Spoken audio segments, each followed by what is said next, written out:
Good morning, everyone. It's so great to see your faces. Last week, I didn't have a clue of how to do this, so I could hear you, but I couldn't see you. Welcome to our Palm Sunday service. And I would like to take you back 2000, almost 2,000 years ago to an event that took place. And I want you to try to imagine the sights, the sounds, the smells, and what you would feel if you were actually there in this event.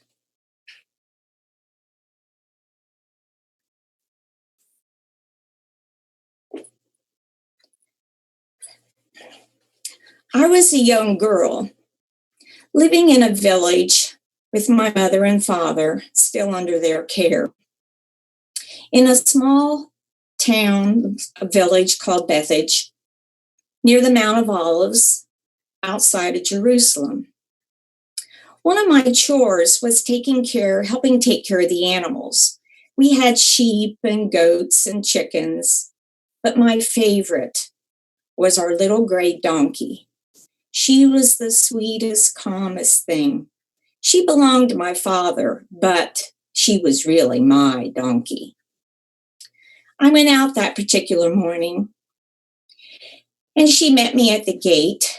I always had a treat for her, a piece of fruit or some fresh grass.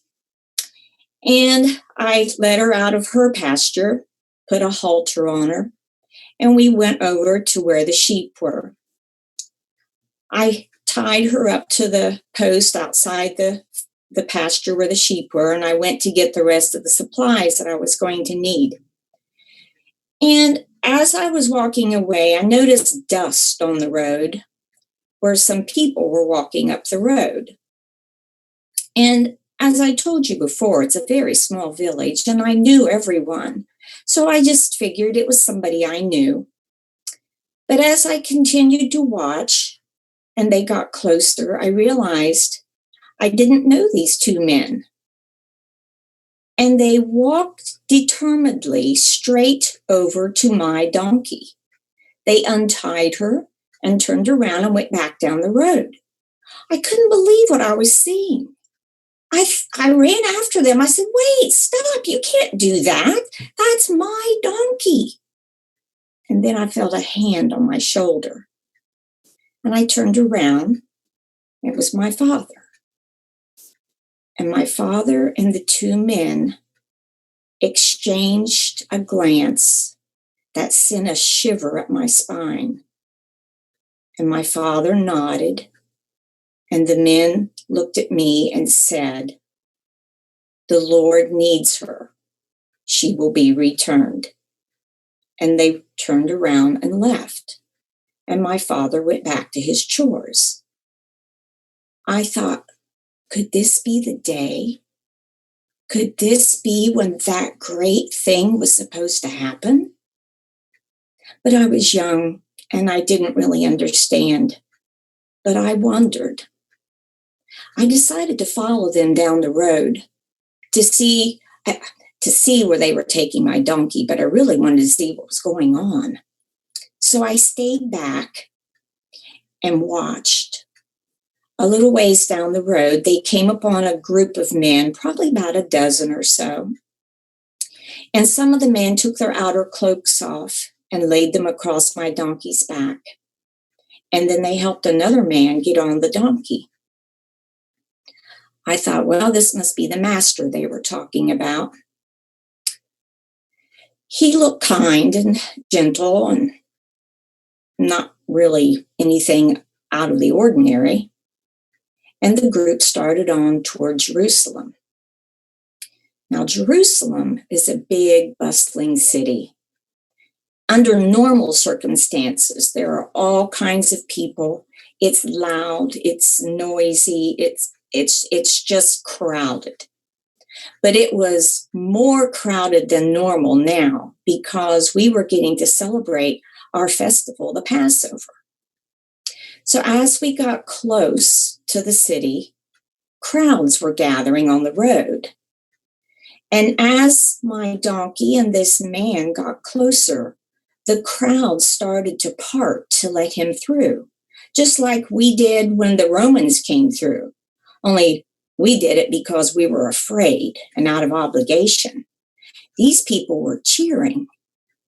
And as I got closer, I could hear them yelling, "Hosanna, Hosanna, blessed is he who comes in the name of the Lord." And I thought, who is this man? And I asked this lady beside me, who is this man? But she didn't hear me. She was so excited and with the crowd waving branches and yelling. And so I continued on down the road with the crowd. And then I heard two men talking. And the one man said, "Who is this man?" And the other man said, "Well, it's Jesus of Nazareth in Galilee. He's a prophet. He heals people. He causes the blind to see and the lame to walk.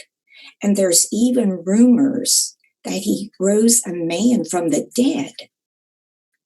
And I thought, oh, Jesus, is this the one who's going to save us from the Romans? But I didn't even see a sword. He didn't look like a soldier. I expected somebody to come in on a war horse and have his soldiers behind him with chariots. But this man was just riding on my little donkey. How was he going to set us free from the back of my donkey? And I wondered. We went on into Jerusalem, and the crowds got bigger and bigger. And I started to worry.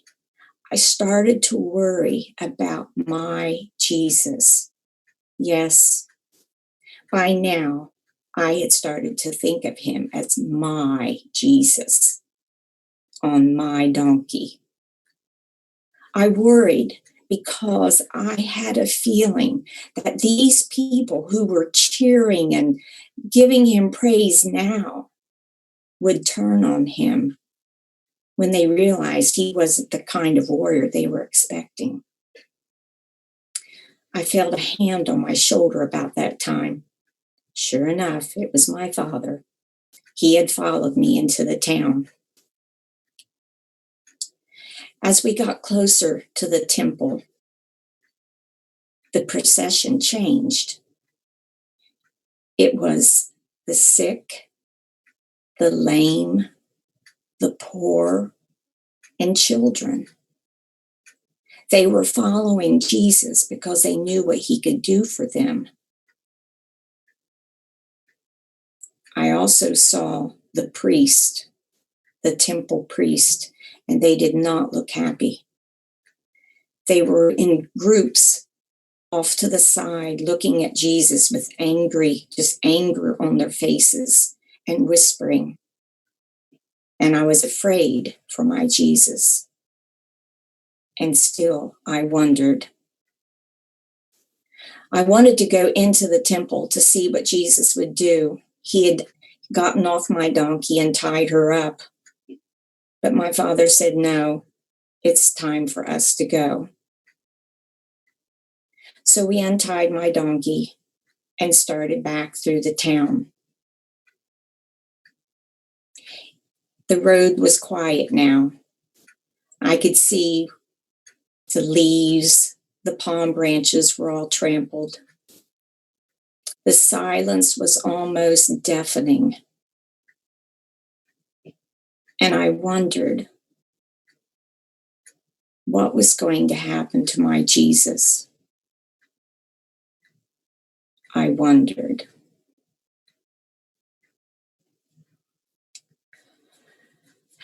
As we go through this week, probably the most important holiday in Christianity, as we go toward Easter, I think about what we are going through right now, the dark times, the fear of what is ahead. And I think back those 2,000 years, how the people felt then, the dark times, the fear, They didn't know, but we know what was at the end of that dark tunnel. That light, that ultimate victory. So we need to keep the faith, to be positive that there is a light at the end of the tunnel we're facing today. And I want you to think now, who is this man Jesus to you?